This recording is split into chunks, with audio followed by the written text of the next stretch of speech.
इससे पहले हम लोग मशीन का नियम पढ़े थे। अब नेक्स्ट टॉपिक है हमारा किसी मशीन की अधिकतम यांत्रिक लाभ तथा अधिकतम दक्षता।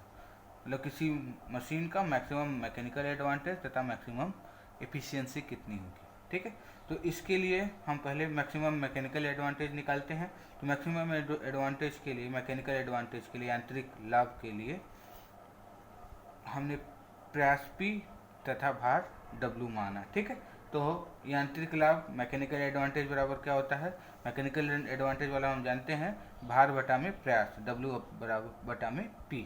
ठीक है, इसे समीकरण नंबर 1 कर लिया। और मशीन के नियम से प्रयास का मान हम लोग प्रयास और भार में संबंध बनाए थे, P बराबर AW बाई प्लस B।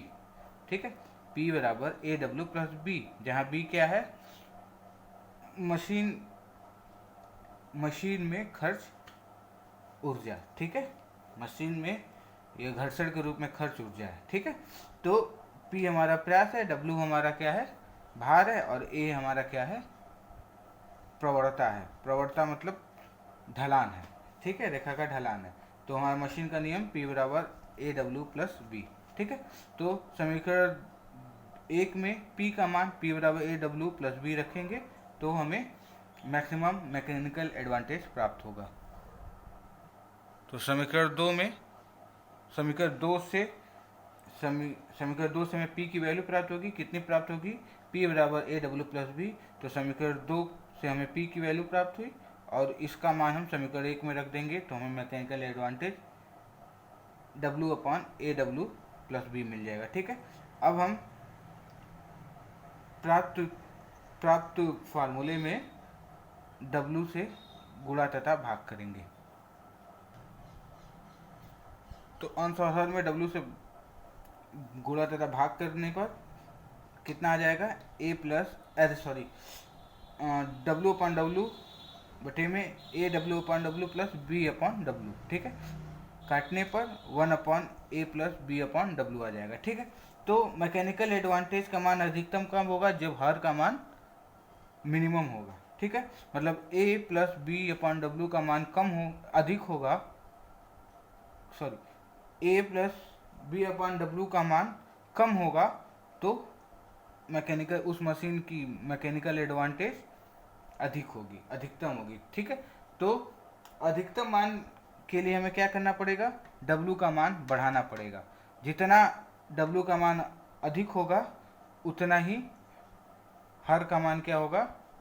कम होगा। और जब हर का मान कम मतलब A plus B upon W का मान कम होगा तो मैकेनिकल एडवांटेज का मान अधिकतम होगा। तो मैकेनिकल एडवांटेज बढ़ाने के लिए A plus B upon W का मान क्या होना चाहिए? कम होना चाहिए। और A plus B upon W का मान कम होगा, कब होगा? कम जब W का मान अधिकतम होगा। ठीक है, W अधिकतम होगा तो A plus B upon W का मान कम होगा। ठीक, तो जब W का मान उच्चतम रखा जाएगा, जब W अपने मैक्सिमम मान में W की मैक्सिमम वैल्यू प्राप्त करेंगे तो B अपॉन डब्ल्यू का मान बहुत कम होगा। ठीक है, जब W का मान हम मैक्सिमम W का मान रखेंगे तो B अपॉन डब्ल्यू का मान बहुत छोटा होगा, और बहुत छोटा होगा तो हम इसको क्या कर सकते हैं? नेगलेक्ट कर सकते हैं। तो जब B अपॉन डब्ल्यू का मान बहुत कम होगा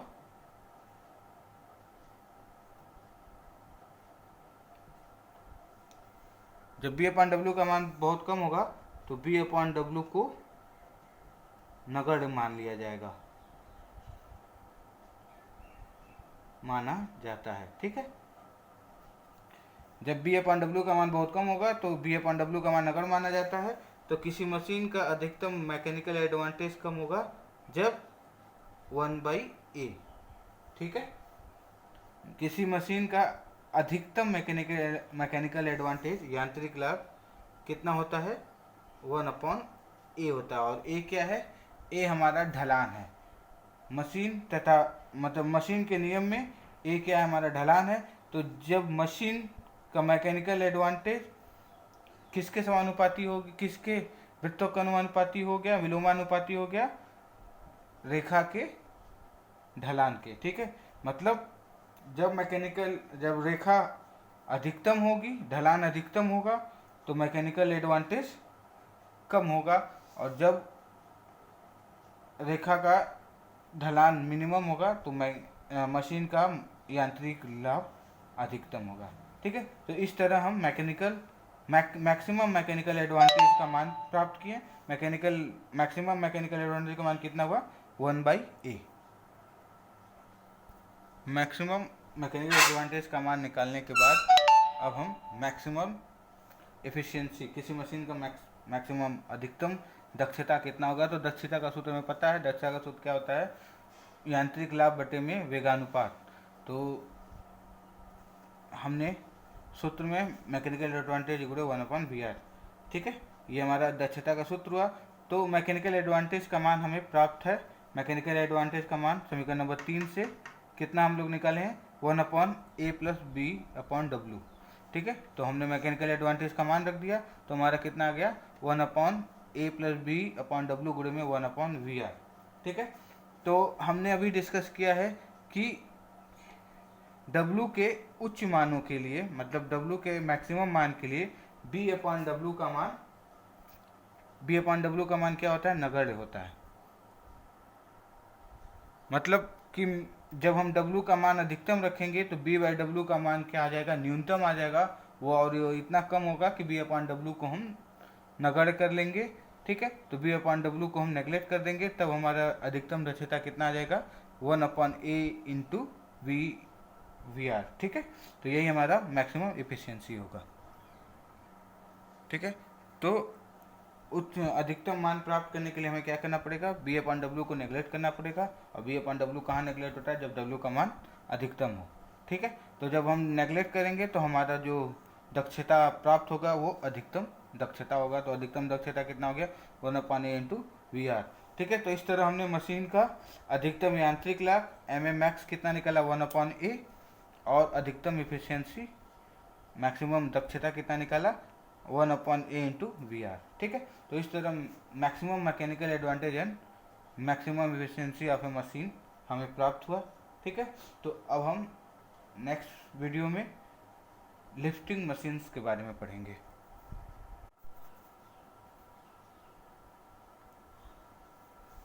लॉ ऑफ मशीन और मशीन के बारे में पढ़ने के बाद अब नेक्स्ट टॉपिक आप में मशीन के चैप्टर में आता है आपका सम इम्पॉर्टेंट लिफ्टिंग मशीन, मतलब कि भार उठाने वाली कुछ मशीनें। तो आपके कोर्स में निम्न मशीन आपके कोर्स में है, ये है lever, wheel and axle, differential wheel and axle, winches and crabs, worm and worm wheel, rack and pinion, screw jack और पुलिस। ठीक है, ये आपके कोर्स में ये मशीनें हैं।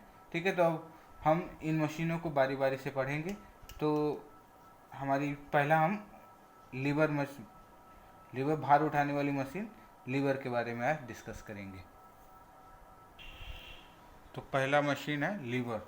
लीवर किसे कहते हैं, लीवर एक दृढ़ तथा सीधी या वक्राकार छड़ होती है जो एक बिंदु पर स्थिर होती है।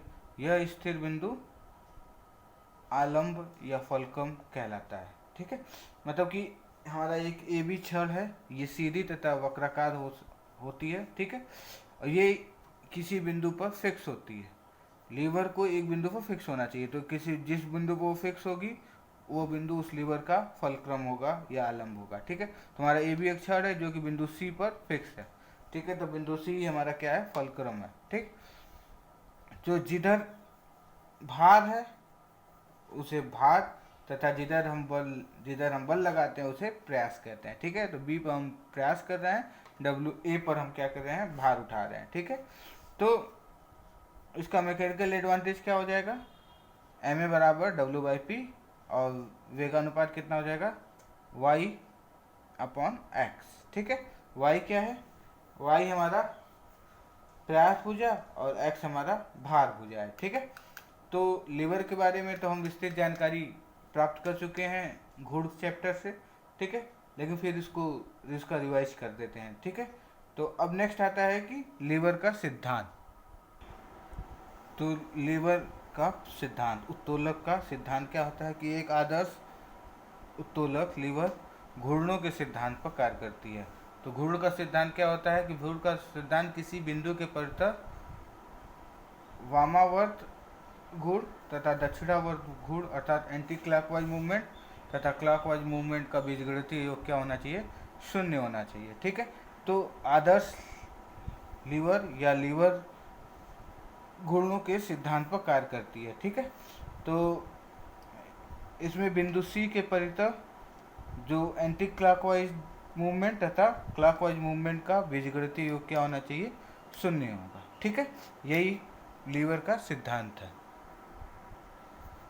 तो लीवर का आदर्श लीवर के सिद्धांत घूर्णों के सिद्धांत पर आधारित है। मतलब घूर्णों का सिद्धांत क्या कहता है कि किसी स्थिर बिंदु पर क्लॉकवाइज मूवमेंट तथा एंटी क्लॉकवाइज मूवमेंट का मान क्या होगा, बराबर होगा। तो बिंदु सी के परितः W और P के कारण जो मूवमेंट आएगा उनका मान क्या होना चाहिए, बराबर होना चाहिए। मतलब बिंदु सी के परितः वामावर्त घूर्ण तथा दक्षिणावर्त घूर्ण का मान बराबर होगा। यही लीवर का सिद्धांत है। अब नेक्स्ट आता है लीवर के प्रकार। ठीक है, तो लीवर के प्रकार, लीवर के प्रकार स्टार्ट करने से पहले हम मान निकाल लेते हैं। तो वह हमने क्या अभी पढ़ा है, लीवर के सिद्धांत से वामावर्त घूर्ण बराबर दक्षिणावर्त घूर्ण। मतलब बिंदु सी के परितः लीवर का क्लॉकवाइज मूवमेंट तथा एंटी क्लॉकवाइज मूवमेंट बिंदु सी के परितः क्या होगा, बराबर होगा। तो क्लॉकवाइज मूवमेंट हमारा प्रयास है और एंटी क्लॉकवाइज मूवमेंट हमारा भार है। ठीक है, तो प्रयास गुणे में प्रयास भुजा P गुणे में BC बराबर भार गुणे भार भुजा W गुणे में AC। ठीक है, तो यहाँ से हमने W/P और भुजा में संबंध निकाला था। W/P बराबर कितना हो जाएगा, BC/AC। और W/P को हम क्या बोलते हैं, मैकेनिकल एडवांटेज होते हैं। तो मैकेनिकल एडवांटेज का लीवर के लिए एक और सूत्र मिला, क्या वो क्या है, वो है प्रयास भुजा तथा भार भुजा के अनुपात को भी हम क्या बोलते हैं, मैकेनिकल एडवांटेज बोलते हैं लीवर के लिए। ठीक है, तो W/P क्या है हमारा, मैकेनिकल एडवांटेज है। तो मैकेनिकल एडवांटेज बराबर क्या होगा, W/P या प्रयास भुजा बटे में भार भुजा। ठीक है, अब नेक्स्ट टॉपिक आता है हमारा उत्तोलक के प्रकार। तो लीवर के प्रकार, तो भार प्रयास तथा आलंब के स्थितियों के आधार पर लीवर 3 प्रकार के होते हैं। पहला होता है प्रथम श्रेणी लीवर, दूसरा है द्वितीय श्रेणी लीवर तथा तीसरा है तृतीय श्रेणी लीवर। ठीक है, प्रथम श्रेणी उत्तोलक, द्वितीय श्रेणी उत्तोलक तथा तृतीय श्रेणी उत्तोलक। ठीक है, तो प्रथम श्रेणी उत्तोलक में जो फलक्रम होता है वो प्रयास तथा भार के मध्य में स्थित होता है। ठीक है, प्रथम श्रेणी के लीवर में जो फलक्रम होता है, आलंब होता है, वो भार तथा प्रयास के मध्य में होता है। इसका उदाहरण है कैंची, शीशा, हैमर। ये किसके, ये प्रथम श्रेणी लीवर के उदाहरण है। द्वितीय श्रेणी लीवर में भार क्या होता है, भार फलक्रम तथा प्रयास के बीच में होता है। ठीक है, द्वितीय श्रेणी लीवर में भार जो होता है वो आलंब तथा प्रयास के मध्य में होता है। इसका उदाहरण है नींबू निचोड़ने वाला मशीन, चप्पू, भार उठाने के लिए छड़। ये द्वितीय श्रेणी के उदाहरण हैं। और तृतीय श्रेणी में प्रयास आलंब तथा भार के मध्य में स्थित होता है। तो जिस लीवर में प्रयास आलंब तथा भार के मध्य में हो उसे हम तृतीय श्रेणी लीवर कहते हैं। इसका उदाहरण है इसका उदाहरण चिमटा, चाकू तृतीय श्रेणी के उदाहरण है। ठीक है, तृतीय श्रेणी के उदाहरण आपके क्या है, चिमटा हो गया, चाकू हो गया। द्वितीय श्रेणी के उदाहरण आपके क्या है, सरौता हो गया, भार उठाने वाली छड़ हो गया, एक पहिए वाला ठेला हो गया। और प्रथम श्रेणी के जो उत्तोलक उसके उदाहरण है कैंची, शीशा वगैरह। ठीक है, तो इस तरह हमारा प्रथम श्रेणी लीवर तथा द्वितीय श्रेणी लीवर तथा तृतीय श्रेणी लीवर आलम्ब, प्रयास तथा भार की स्थितियों के आधार पर 3 प्रकार के होते हैं। ठीक है ना। तो अब नेक्स्ट टॉपिक है मैकेनिकल डिसएडवांटेज। तो मैकेनिकल डिसएडवांटेज या यांत्रिक हानि, तो जब किसी लीवर का यांत्रिक लाभ का मान इकाई से कम हो, 1 से कम हो, तो इसे हम यांत्रिक हानि कहते हैं। ठीक है, तो मैकेनिकल हानि के लिए हमेशा मैकेनिकल एडवांटेज का मान 1 से कम होना चाहिए, 1 से लेस होना चाहिए। ठीक है, तो इस प्रकार हमने लीवर के बारे में जानकारी प्राप्त की। नेक्स्ट वीडियो में हम लोग व्हील एंड एक्सियल तथा डिफरेंशियल व्हील एंड एक्सेल के बारे में डिस्कस करेंगे।